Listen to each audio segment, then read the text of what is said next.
Tale 11, A Story of Suicide Bridge, by Anonymous. It was a blustering winter day, and a heavy snow was falling, making the streets exceedingly disagreeable to traverse.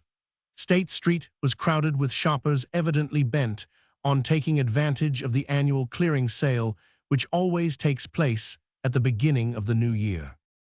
I was elbowing my way through the crowd on the east side of the street, about as uncomfortable as a man could be, when I passed Kehoe's.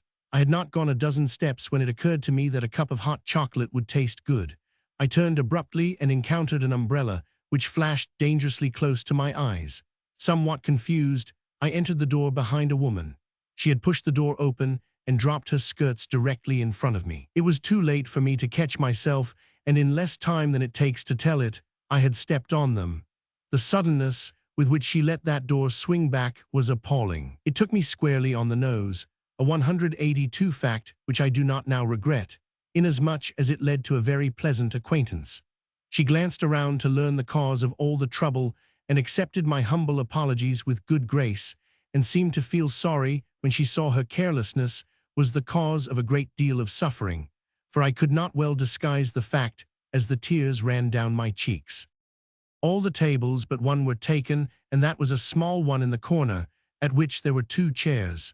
She made her way to it quickly, and when she saw me waiting, she sent the waitress to me to tell me to come to her table. I bowed in response and crossed the room. "I feel that I owe you some consideration for the unfortunate occurrence of a few moments ago," she said, "and I hope you'll accept my apologies in turn."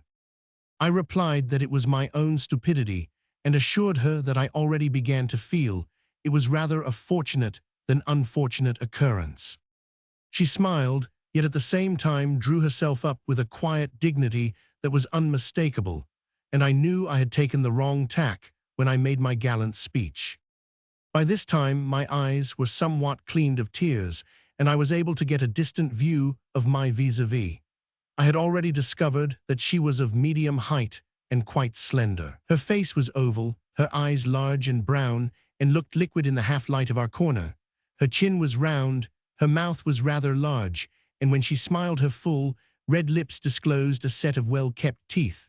Her nose was neither long nor short, but quite in keeping with the 183 contour of her face. Her eyebrows were dark and beautifully arched. Her forehead was high and full, and an abundance of real golden hair was drawn back and concealed under the large, black beaver hat she wore so becomingly. The real beauty of her face, however, was in its expression. Every emotion was clearly defined in the wonderful eyes, and though when smiling they would light up with a merry laughter, their general expression was one of sweet sadness. When I assisted her to remove her coat, can I be blamed for feasting my eyes on the beautiful bust and shoulders with which nature had endowed her? We chatted idly on the topics of the day as we sipped our chocolate, and when we had finished, I handed her my card, saying, "If you ever need services in my line, I shall be pleased to render them."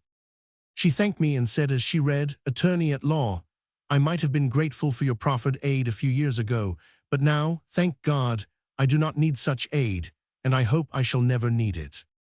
Then she handed me her card, "Mrs. Geoffrey Nye Melville." As I read, I could not restrain the exclamation that arose to my lips. Why, I once had a friend by that name who was an official on the St. Paul Road. He and I were the best of friends in St. Paul 5 years ago. I was at that time their attorney. "It is certainly my husband whom you know," she said, "and you must come and call on us at your earliest convenience." I thanked her, and on the strength of my friendship for her husband, asked to escort her to the train. I was not long in taking advantage of her invitation, and felt doubly free to do so, inasmuch as her husband had hunted me up the very next day after our meeting, and had insisted on my coming as soon as possible. It happened that the night I called her husband was away, having been unexpectedly summoned to St. Paul on business. I found her alone, and looking almost beautiful in the bright red crepe gown she wore. Her skin was fair but pale, and her cheeks reflected just enough of the color to enhance the effect. We had a long talk on generalities and gradually drifted to personalities. "I am quite surprised at Geoffrey's marrying again," said one. I had begun to think him proof against the fair sex 5 years ago, and it seems to me he added 4 more to that, with all due respect for you, my charming hostess. Well, she sighed, he might still have remained single had not he met me in my forlorn condition, and I often think pity was the deepest sentiment he felt until we had been married several months. Well, you see, like most Chicago women, I have a story, and mine is a long one, but probably not an unusual one. Dare I presume to ask you for it, on the strength of my long friendship for your husband? She was gazing dreamily into the grate, and did not reply for a moment. Then she turned her glorious eyes toward me and said slowly, "Yes, I will tell you if you think it will interest you." I assured her it would, and asked her to proceed. "I was married once before, too," she said, "but was so unhappy that I left my husband and secured a divorce on the grounds of cruelty. I was granted a small alimony, enough to supply my modest wants. As time went on, I became rather dissatisfied with my quiet life and was filled with a desire to enter the business world. It was just about this time that a friend of mine, being too ill to go downtown, asked me to do an errand for her. It took me into an office building, and when I entered the reception room, I was told that the party for whom I inquired was not in, but was expected soon, so I sat down and waited. While I was waiting, a man came out of one of the private offices, and as he saw me waiting, he stopped and asked me whom I wished to see. When I told him, he asked me into his office to wait, saying I would find it more pleasant there than in the reception room. As I think of it now, I wonder why I did not always adhere to my first impression of him, which presented itself so forcibly. It must have been fate, I guess. He was not at all handsome. He, in fact, was homely, especially his mouth, which was too coarse, yet when he spoke his countenance lighted up, and there was an earnestness about him that partially restored my confidence. He had a fine physique, a large, brainy head, and carried himself with dignity. Well, we drifted into the discussion of literature, and I found this was a well-chosen subject, for we were both deeply interested in it. After visiting an hour or more with him, I decided to wait no longer for the man I had called to see, and I left. Not long after this, my friend called at the 186 same suite of offices, and she met Mr. Ferris. She seemed very favorably impressed with him, so much so that she asked him to call, and I must say that in spite of my prejudice I enjoyed the evening. He called often after that, and my friend said that he was in love with me. I did not believe it at the time, probably because I was so utterly indifferent to him at that time. He interested me greatly, however, for many reasons, not least among which was the fact that he was in touch with the business world, and I thought I saw possibilities through him. It was not a month after this that he proposed to me. We were sitting on the couch together, and I had been telling him of the unexpected visit of a little friend of mine from Buffalo.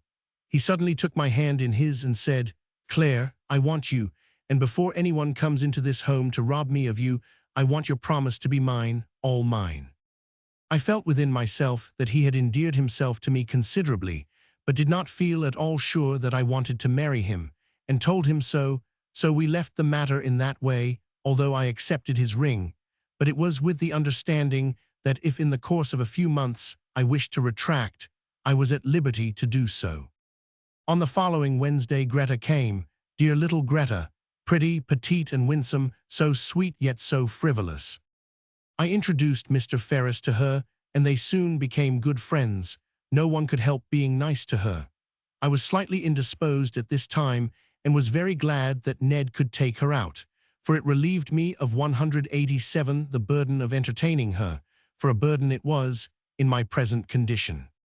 One night while I was confined to my room, she came to me and told me that she loved Ned, and that she believed he loved her, for he had kissed her and called her his dear little girl.